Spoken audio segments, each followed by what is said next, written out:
his cattle ranch in central New Mexico. This wasn't an enviable task in so much as oftentimes I was told to watch out for snakes and spiders.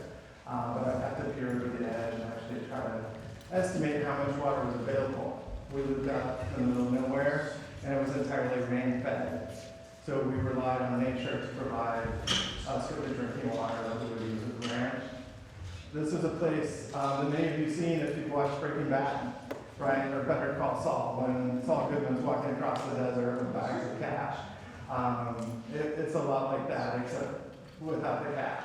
It's a place where the cows are skinny and the snakes are fat. It's a place where the Jornada del Muerte happened, where the conquistadors met their fate in a desert because there was no water, right? And these are people trying to scratch out a life. That's my first interaction with water, but in this case, thinking more in the literary sense, what was my first interaction with books and the written word? And as it turns out, my great-grandmother had a stack of Louis L'Amours and Zane Grey's, and I spent many a night reading about cowboy heroes riding horses into the sunset across the mesa, and that was something that was very tangible to me because I could see it out my window. What I did not know is that later, my father, who strangely was both a beat poet studying English at the University of New Mexico and on the rodeo team, would introduce me to a book called The Brave Cowboy. And some of you may know that from Edward Abbey, who also went to UNM. But this was more the anti-hero, the cowboy who lamented the progress of man, that the glow was coming from the city instead of from the sunset, that the fence was keeping him from riding to his destiny.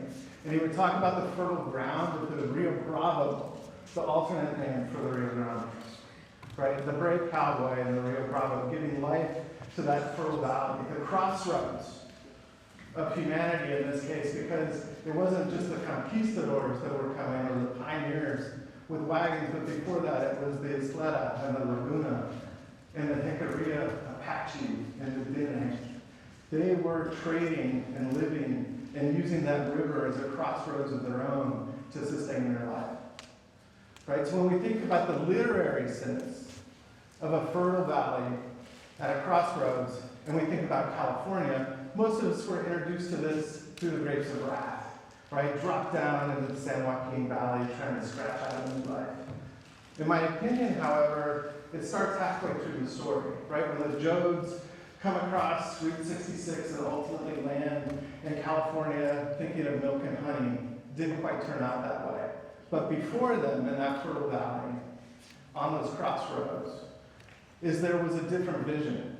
And William Perkins, in his 3 years in California, talked about the San Joaquin River being slow and wide and fertile, talking about the habitat that was there for tule elk and grizzly bear. We know that it was a crossroads because the salmon came from the Pacific up the San Joaquin to spawn and die and replenish these lands. And we also know that the Miwok and the Yokuts would trade their lives with the Mono and the Paiute for the things that made them viable, for obsidian, for protein, with the Coastal Ohlone, that this crossroads in the fertile ground preceded our literary history. It was an oral history tradition, and it was one that was carried on for generations and centuries. And so when we think then about the stories that we tell in the literary word about this place, it's important then to think about the history of how we got to where we are today. And that's where these two speakers, I believe, bring much of that. Perhaps different in their style, certainly in their prose, but bringing vision to a place that's both fertile and at a crossroads. I'm very happy to present two speakers this evening. Dr. Ellen Hannock from the Public Policy Institute of California, which I learned knows 6 languages.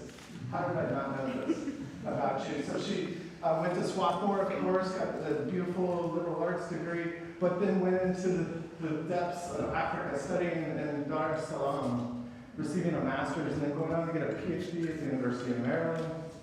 Along the way, she worked for the World Bank.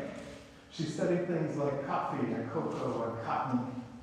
But then she went on to the Brookings Institution to refine those skills, and then ultimately to come to California to study water. And not just to study it, but to define it and become synonymous with California water policy and setting the agenda about how we approach that.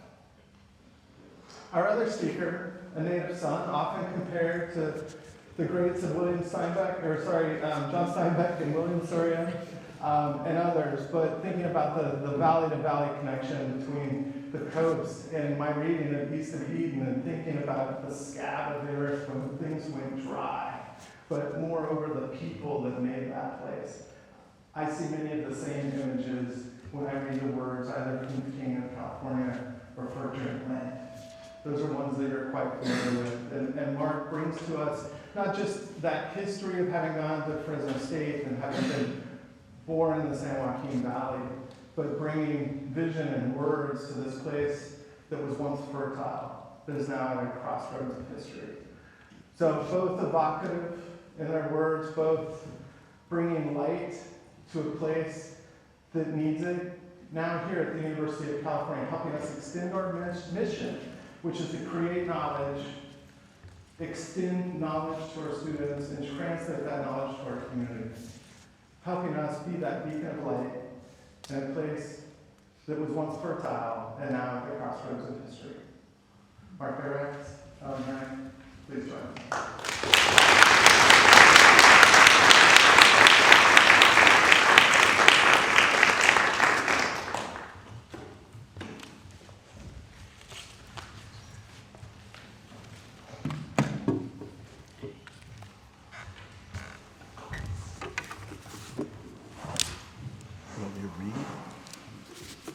Do you have my book? You know it I think by there's a heart? book up Maybe there. he knows it by heart. Sure. And I'm going to need a mic.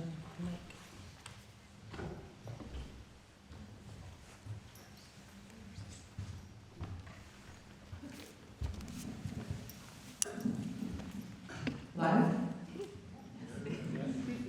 Hi, everybody. I think Mark is going to kick this off with a little bit of reading. This is my autographed version. You don't have to go to. That's impressive. The my- last time I talked to you, you hadn't read it yet. That's No, really right. great. I have been spending every night. Wow, geez. And I'm not quite done, but I got pretty far, and then I skimmed the rest. So if you want, You should have just read the last. I told you to read the last chapter. It's called Holy Water. It would have done everything for you. But is it this thing's turned on? Yes. Okay. I don't have my reading glasses. I left them in the car. I've got like these weird sunglasses, and I don't know if I'm going to be able to read my own book. But let's just see what happens here. And if not, I can borrow. Does someone have like 3s or something like that? I have 2.5. You have 2.5. That's not going to do it.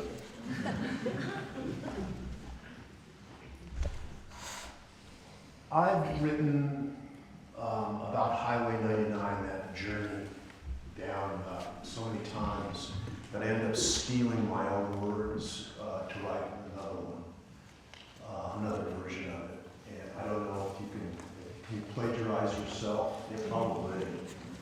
I find it endlessly fascinating because as I'm driving down the road, I see these new notches in the land where the farmer is reinventing again.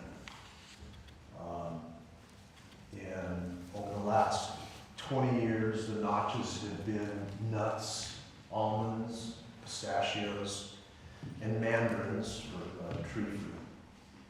And it's just endless. And when you come over LA way, come down, you know, you're really crossing kind of Mason-Dixon line. You're going from the sprawl of Los Angeles and all that it represents. You come down that grapevine. I remember going the other direction to Disneyland as a kid, and as soon as we crossed over to LA, we had to hold our noses and our eyes would start stinging. And now it's the reverse experience. You come from LA to Fresno, and then you've got to hold your nose and your eyes are stinging.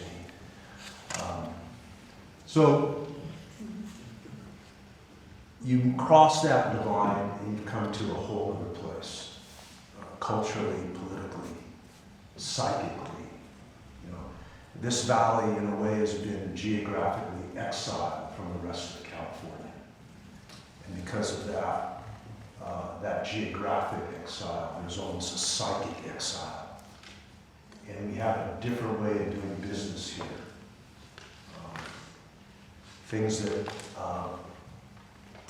we turn a blind eye to would not be turned to a blind eye if you were in Los Angeles or San Francisco.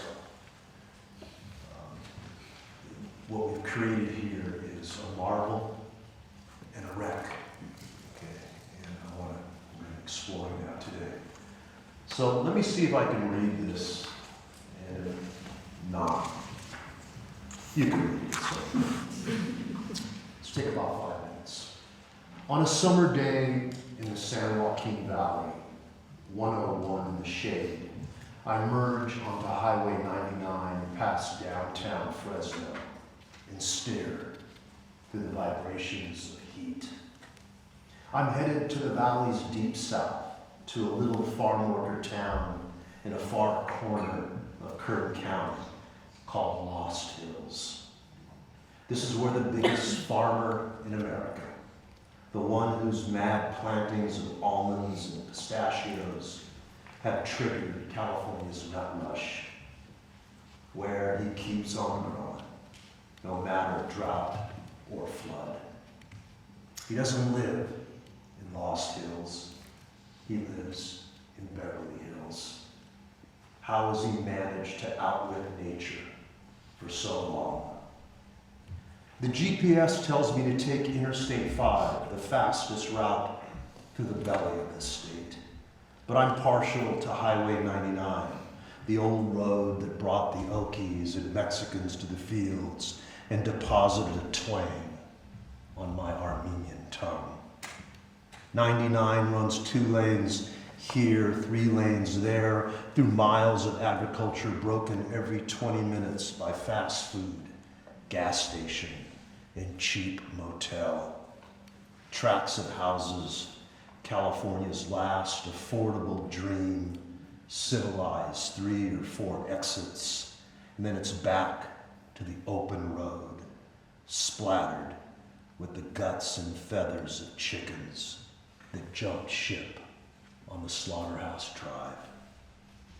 Pink and white oleanders divide the highway, and every third vehicle that whooshes by is a big rig. More often than not, it is hauling away some piece of the valley's unbroken bounty. The harvest begins in January with one type of mandarin and ends in December with another type of mandarin, and in between comes everything in your supermarket produce and dairy aisle, except for bananas and mangoes. The farmers here are working on the tropical too. I stick to the left lane and stay ahead of the pack. The big rig drivers are cranky 2 ways. We'll talk about that later. And the farmers in their last leg vans are half asleep. 99 is the deadliest highway in America. Deadly in the rush of harvest, deadly in the quiet of fog, deadly in the blur of Saturday nights when the field work is done and the beer drinking becomes a second humiliation. 20 miles outside Fresno, I cross the Kings, the river that irrigates more farmland than any other river here. The Kings is bone dry, as usual. To find its flow, I'd have to go looking in 1,000 irrigation ditches in the fields beyond.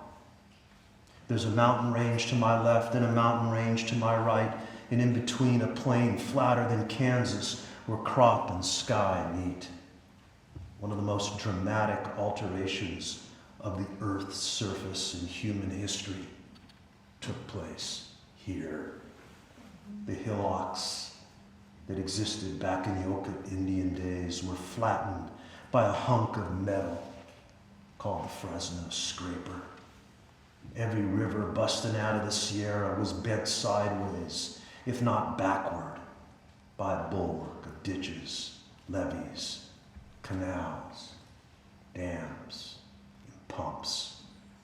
The farmer corralled the snowmelt and erased the valley, its desert and marsh. He leveled its hog wallows, denuded its salt brush, and killed the last of its Mustang antelope and tule elk. He emptied the sky of tens of millions of geese and drained the 800 square miles of Tulare Lake dry. He did this first in the name of wheat, then beef, milk, raisins, cotton, and nuts. Once he finished grabbing the flow of the 5 rivers that ran across the plain, he used his turbine pump to seize the water beneath the ground. As he bled the aquifer dry, he called on the government to bring him an even mightier river from afar. Down the great aqueduct, by freight of politics and gravity, came the excess waters of the Sacramento River. The farmer commanded the distant flow. The more water he took, the more crops he planted. And the more crops he planted, the more water he needed to plant more crops. And on and on. 1 million acres of the valley floor, greater than the size of Rhode Island, are now covered in almond trees. If I had to update that number, I would tell you it's 1.6 million acres. I pity the outsider trying to make sense of it. My grandfather, a survivor of the Armenian genocide, traveled 7,000 miles by ship and train in 1920 to find out if his uncle's exhortation, "The grapes here are the size of jay eggs," was true. My father, born in a vineyard outside Fresno, was a raisin grower before he became a bar owner. I grew up in the suburbs, where our playgrounds were named after the pioneers of fruit, and irrigation canals shot through our neighborhoods to farms we did not know. For half my life, I never stopped to wonder how much was magic, how much was plunder.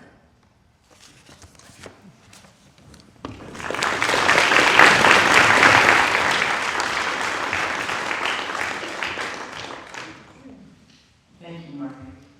Glasses were working fine. The glasses were all right. Part of that was memory too. So thank you. So, and for those of you who have not yet dug into this book, he is a wonderful writer, and kind of a poet.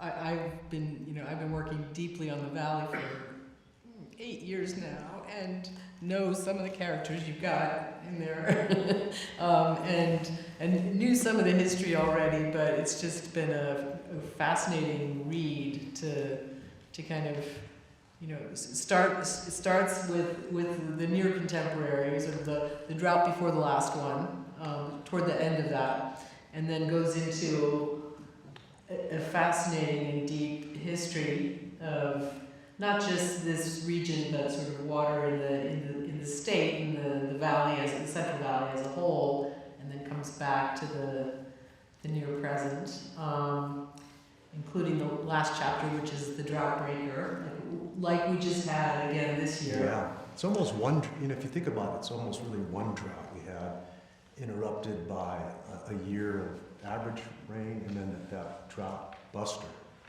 So it's I don't know. You could see it as 2 separate droughts, or maybe an extended drought that had some water there too. Well, and I was struck going back through the history about how you highlight just the crazy fluctuations that people were dealing with, as they were starting to do agriculture here and manage flood, manage drought, and kind of try to figure out how to manage that. You had a statement. I think I saved the spot. Page 171. That reminded me of something that in the title of a chapter in a history book or in a history chapter in a book that a group of us about a decade ago did called Managing California's Water. And the history chapter we called Floods, Droughts, and Lawsuits. And our idea there was that was kind of the only thing that gets things done is a flood or a drought or a lawsuit. And you had something about, I'm not going to spend the time looking now, but talking about just after the Great Flood of 1861 and 62, where the entire, much of the valley became an inland sea again, and the governor had to take his oath of office in a boat or something. He went from the governor's mansion to the legislature in a boat off the second floor of his. That was Leland Stanford. Right. And ended up giving an inaugural speech that had nothing to do with the flood. He didn't even concede to it. But he went after the race of Chinese that were a scourge, and the race of Chinese and Japanese that were a scourge on California. That's what his inaugural address. Yeah, It was not about the don't mind that I'm standing in water right now. Right. But you point out though also that it was kind of the floods and the droughts that tended to motivate action. Maybe not always action that turned out good in the end. And so I guess I'm wondering, going back to Josh's intro, sort of, this moment in time that we're in right now where, if anything, the climate's getting more variable. We've done a lot to try to tame it with our vast water infrastructure, but we're clearly at a crossroads in this region with water. Just some thoughts about that and kind of what you're digging into history and the arc of all of that informs for you in terms of looking ahead. I spent some wonderful time with students here, both Sarah and Katie's students, and we talked a little bit about, what are we facing right now? We don't need climate change, global climate change, carbon-induced climate change to have climate change in California. And some of the climate change deniers will point to the flood of 1861-62, said, well, really, are we in a pattern of climate change? The worst flood in California history happened, all that time ago, before the car, before all of that. But we're clearly seeing things we've never seen before. Some of the wildfires, the lightning coming down from the sky, the intense heat. Now, man has helped that along. We've done a poor job of, we've taken the natural forest and created a farm of timber and planted. If you look at the Sierra in the 1860s, you will see that that the Sierra was very sparse. There were great spaces between trees. And today it's just packed in. It's like matchsticks. And if something sets it off, often a matchstick set by PG&E, it all goes up fast. And this is what happened. This is what's happened with, so it's man and climate change, which was obviously induced by man, kind of coming together and those events happening. So I think we're in this period of real denial about what climate change is going to mean to California. We have been, since the gold rush, after really the genocide of the natives, the gold rush kind of culture gets planted in California. And we're still living with that. We still have this gold rush mentality where it's extraction, extraction, extraction, and how much extraction can we have in a time when the climate is hitching on to our own inherent changes, our own inherent variability. So I see that government officials, others are, my feeling is they just haven't come to this new reality yet. I mean, they're rebuilding paradise. So that's kind of the challenge as we set out. So So thinking here locally too, in the San Joaquin, we did get, and you talk about it a bit in the book because it was brand new as you were doing your drive down 99 toward Lost Hills, but the Sustainable Groundwater Management Act, which was a long time coming. 100 years after California got a modern surface water code, we were the last Western state to get statewide groundwater law. Arguably, the problems in the valley here were what gave enough oomph to sort of politically allow the legislature to vote for it.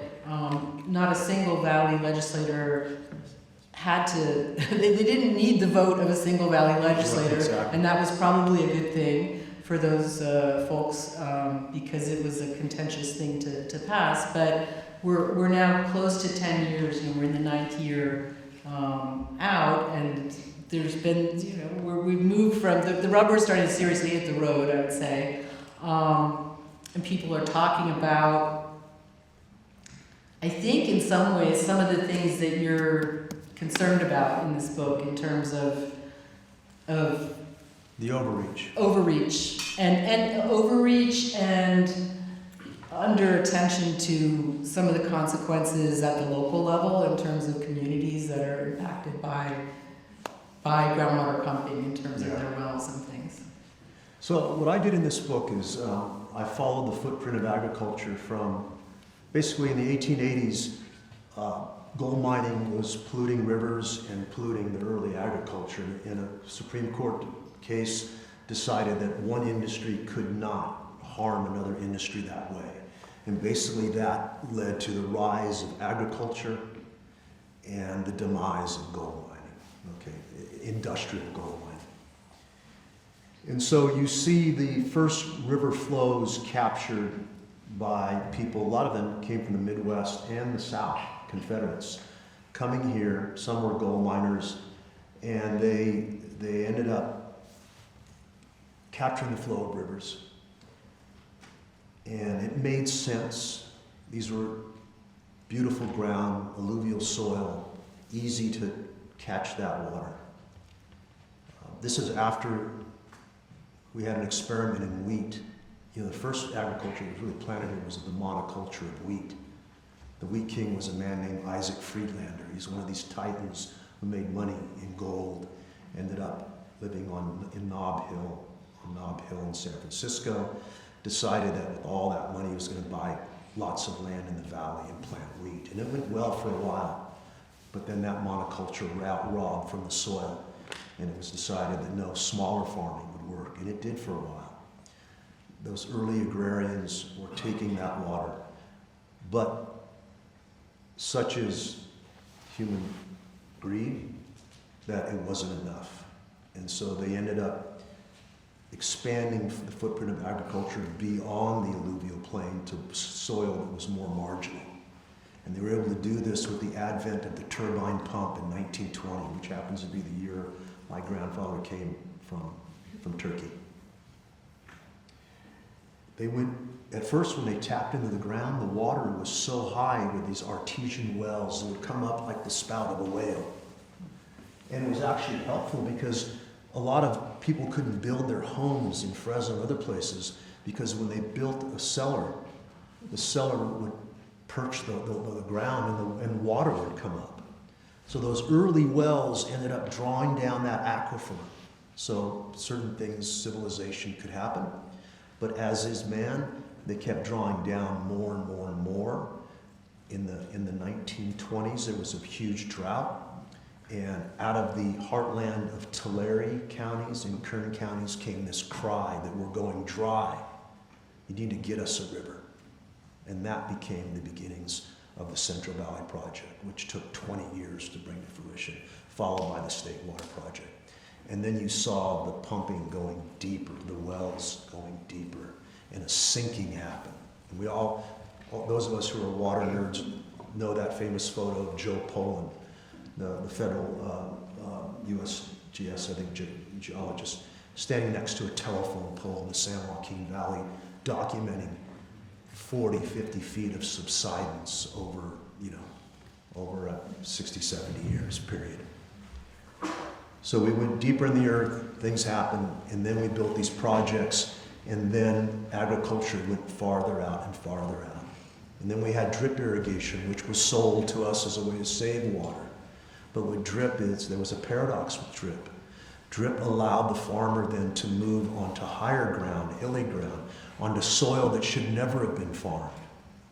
There's a gentleman named the Oracle in the book who's a 4th-generation farmer who took me around thousands of acres of Madera and said, none of this should have been planted. The ground isn't worth agriculture. But the drip land, like an umbilical cord, could deliver precise doses of water and chemical to make those trees produce something. So we have grown agriculture beyond something that's sustainable, not unlike our model of sprawl and cities. And so what are we to do? And this is where you and I have a disagreement. Your Public Policy Institute of California thinks we can get by with maybe a haircut, maybe 500,000 acres, a little more. I think something more serious has to happen.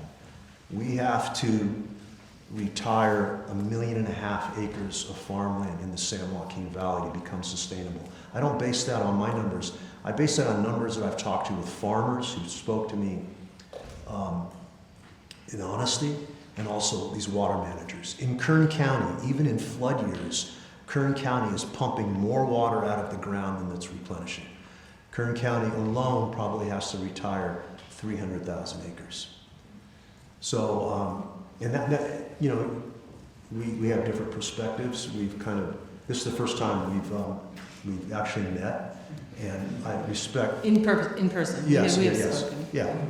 And so it's just, I'm a lone wolf out there just writing and talking to people. Ellen's part of an institution, and so different ways of doing things.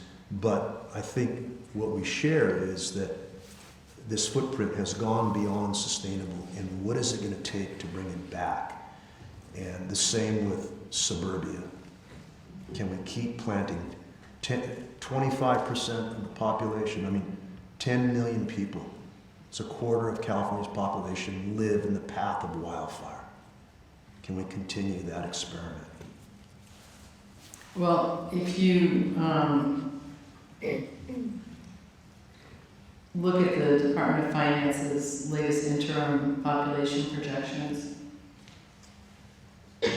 they're coming way down. So Yeah. this is, I think, we've been talking mostly about agriculture and water, and that's mainly what the book is about. But the question of sort of where folks live and having enough houses and all of that, I think we're probably also at a crossroads in California. And this is, I remember 20 years ago when I started writing about these things in California and looking at the projections. They were, there was some tapering off of the rate of growth that was expected, but nothing like what we've seen. That said, the valley has been one of the fastest growing places in the state, and the projections for the valley are still positive right now. But in terms of growth, I remember Carol Whiteside, who used to have the Great Valley Center out of Modesto.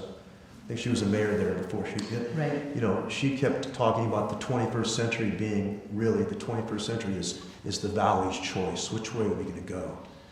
And, farmer is not a farmer forever. It's farmer/developer. That's what these guys are. They're money men. I remember an old Armenian grower in Fowler. his son persuaded him to take out his century-old vines that his father had planted, to plant almonds. And he goes, there's no poetry to almonds. He was like lamenting this choice. There's no poetry to almonds. But my son, he kept saying almonds, almonds, almonds. And he became one of thousands to do that. And now the almond is collapsing. Okay? And Resnick has conceded that pistachio is gonna, it's boom boom gung ho days may be coming to an end too. It's just, we used to, our nuts used to be imported, sold to, 75% of the nuts we grew used to be consumed by by Americans. Today, 75% of the nuts are consumed world, which it means is we're kind of exporting our water to those places. So these are all big choices. We're having these conversations. You're pushing, I'm pushing, and I don't know where we're going to end up. It's going to be very interesting. I have to give a little. I told him a little devil's advocate. No, you warned me you were going to. I warned him because I think to me, if I look at my undergraduate degree is in history, although I did not study California water as my topic for history, but I'm interested in history. Yeah. Looking at the arc of valley agriculture, we've seen, as you read a little bit, Mark, we've seen waves of different crops kind of being king. Cotton had a long time, wheat for a while, cotton had a long run. Right now nuts are having a big run, Nuts are coming to an end, I think. Right. I think what's important to think about here is sort of proportions, and any time that you kind of have a very rapid growth, you're gonna get to a place where it's not, you're gonna have to start to put on the brakes. And one of the challenges for growers, and this is whether they are small or medium or large, and whether they're in California or anywhere, is there's a market, and sort of consumers are gonna decide what they want, and other producers are gonna decide if something looks hot, and there's really, even big growers, it's very hard to kind of corner the market. There are a lot of reasons why there's overshoot, and then corrections, yeah. But that doesn't doom agriculture in the valley, to my mind. It might lead to some shifts in acreage again and some tempering, and maybe that's an opportunity, given that the valley does probably need to take some haircut. I mean, we looked at this pretty closely with a lot of numbers, and find that if you look at sort of bringing the valley's groundwater basins into balance, adding in some of the impacts of expected increases in environmental flow requirements, and the median projections for climate change in this region, which that could be. It could be wetter, it could be drier. It's just taking kind of the median. All of that added up, you get to, all you do is just bring things into balance with that, you probably have to take out about 20% of the acreage that's now grown. So, close to 1 million. The 500,000 acre number that we talk about often is kind of if you do everything right in terms of managing groundwater recharge as well as possible. Mark shaking his head. Yeah, I don't think recharge gets you there. I've seen recharge. I mean, the big agriculture guys always want to sell some new solution, and I don't see, when you look at history of the growth, I see recharge helping a little bit. Right, but that's what I'm saying. It's helping. It's not taking everything. It's not dealing with everything. But what I was going to say was that, to me, And maybe you and I don't know, I was gonna ask you, are you a glass half full or a glass half empty kind of guy?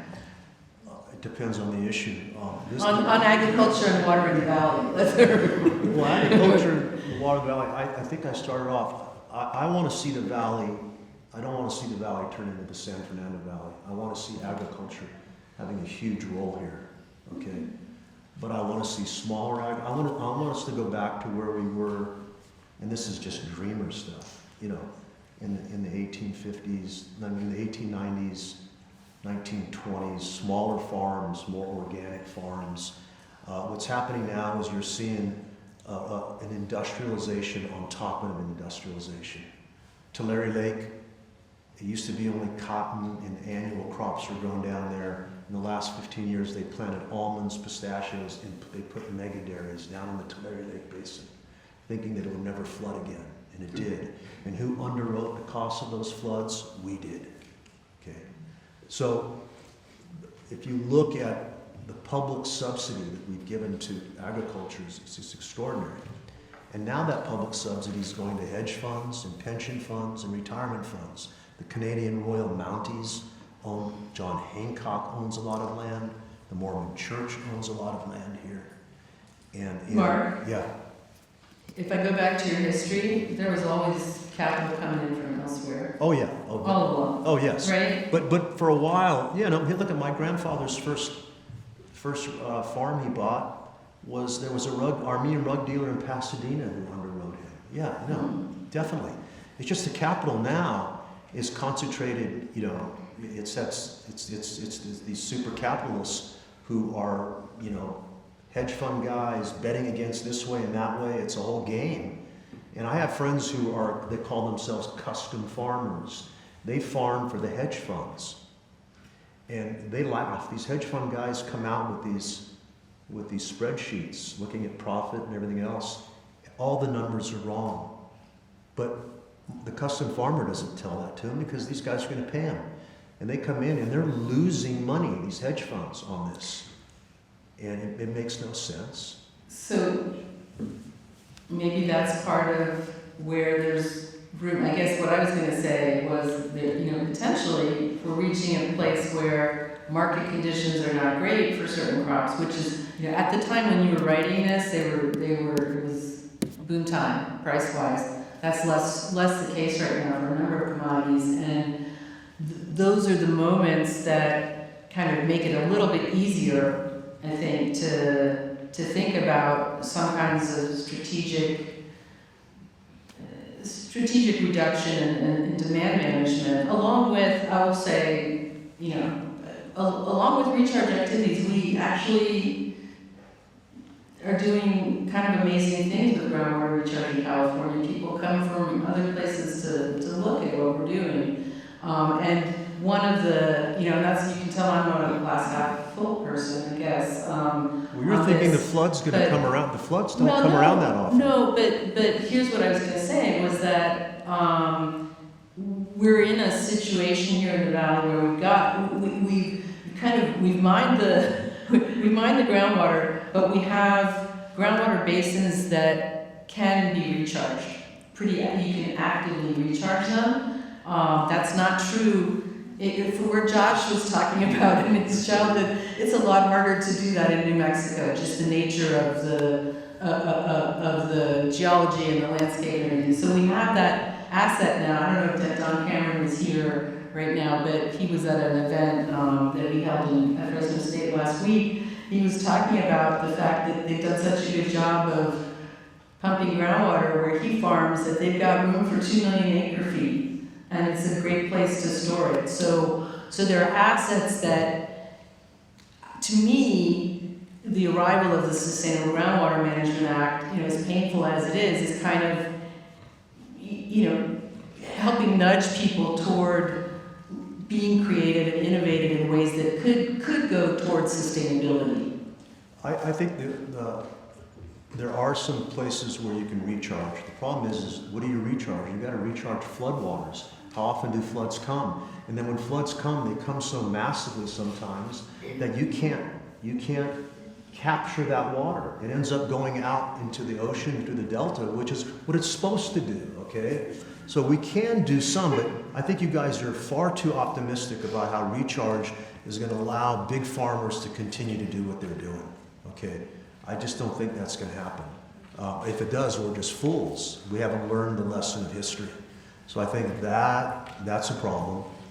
And I think that... I wasn't saying big farmers or little farmers, I was just saying agriculture But most in guys who region. can afford to do recharge basins are big farmers. I mean, it takes a lot of capital investment to do that. You know, there are irrigation districts all along the east side that do recharge, and in a number of them, the growers are not especially big. So to me, it's, I don't know, I guess I feel,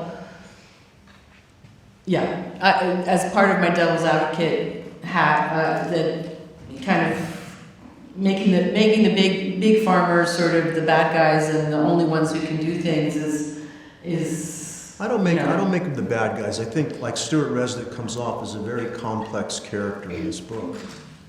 But Stuart Resnick, you know, I asked him what the lesson of the Great Drought was, and he said, well, we're going to have to find land that has that's in an irrigation district now. So his wasn't, hey, I have to cut back on things. It was gung-ho, still go. And I don't think that's going to put us in a position to respond to the increasingly volatile climate. And so I think to keep California agriculture from these booms and busts, we're going to have to get meaner and meaner. We're going to have to probably say goodbye to the mega dairies, which are huge, huge water users. They pollute air and they pollute groundwater, and they do not employ that many people, mega dairies. And milk is a surplus product, so is cheese. So I think cows would be happier in other states. Well, I'll just say that if you send them to other states, they're gonna still be emitting carbon emissions. Yeah, but not in a basin that has a lid over it, it's the most polluted air basin in the country. It's just if your argument for cows is partly about climate, then You got to find a place that where one doesn't work. No, if You can't yeah. just ship them Yeah. across the border. Well, you can to a place where that it doesn't capture all that, you know, it doesn't lit up on the stuff and end up killing everybody, you know, through bad air. So I think it's about, you think you're a little more optimistic, I'm a little more pessimistic, and I feel that if you get the big farmer in a room by himself, he will acknowledge that what he's doing does not pencil out, except for maybe himself. It doesn't pencil out all the way for stuff. Okay, we're gonna go to questions in a few minutes. You've got how many more minutes for us? 5? And then we go to question. Great, Yeah. great. So I wanted to ask you, going back to the idea of storytelling, what is your one or two favorite stories that you surprised you the most when you hit upon them? One of my favorite stories is about a small grower named John Kirkpatrick who just died last year. Became a great friend. And he farmed small acres along one of the east side rivers, Kauai, I believe, outside of Wood Lake. And he'd been farming, he was 92 when he died, and he had been farming since he was 7 or 8 years old with his brother.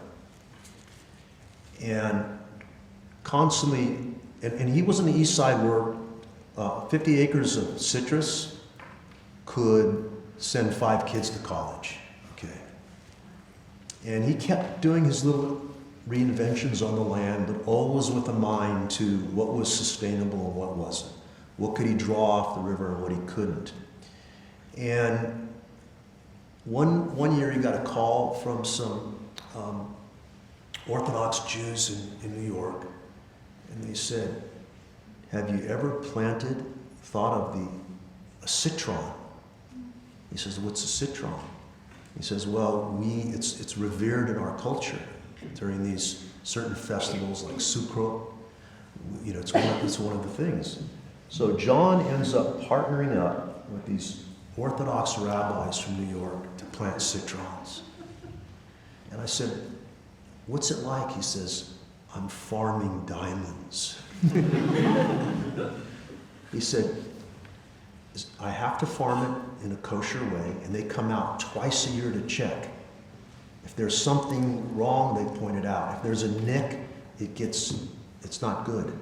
He says, but a perfect citron, I could sell it for $200 a piece. So that is a wonderful story of two cultures melding, the versatility of farming, the creativity of farming, and someone who was always mindful of what the land could support in the water. If there were 200,000 John Kirkpatricks, we'd be in a lot better shape, or 50,000, 10,000. That's one of my favorite stories. And I think the story of Fairmead, one of the black Okie migration spots, one of the places on the map of the valley where blacks came from the south and southwest, migrated here. And what I call the great exception to the great migration. They did not go to the big city. If they came west to a big city, it was Oakland to work in the shipyards in LA. But about 40,000 black Okies ended up, because of their love of the rural, they wanted to sustain the rural lifestyle. They followed the cotton trail west and farming west and landed in the middle of California. And Fairmead was one of those spots where they came for the promised land, not realizing that there was a different version of Jim Crow out here. And so those places, those little crevices, those little cracks in the earth, if you go out and you find them, you find these extraordinary people, which make me a person that sees the glass as half full, okay? And I balance that against the others who make it, you know, half empty. One of the big growers, Mr. Wolf, died at 101. He said he had to live past 100 because he'd made a bet with his grandson, who had dreadlocks down to here. He said, if I make it to 100, I'm pruning off those dreadlocks. And he did, and he took a pruning shears, and he cut his son's dreadlocks, his grandson's dreadlocks. So there are some big farmers. You know, you can't look at acreage. The Wolfs are family farmers in many, many ways.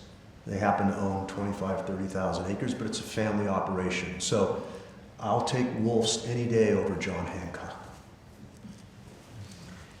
Thank you, Mark. Okay, we're going to open it up to all of you.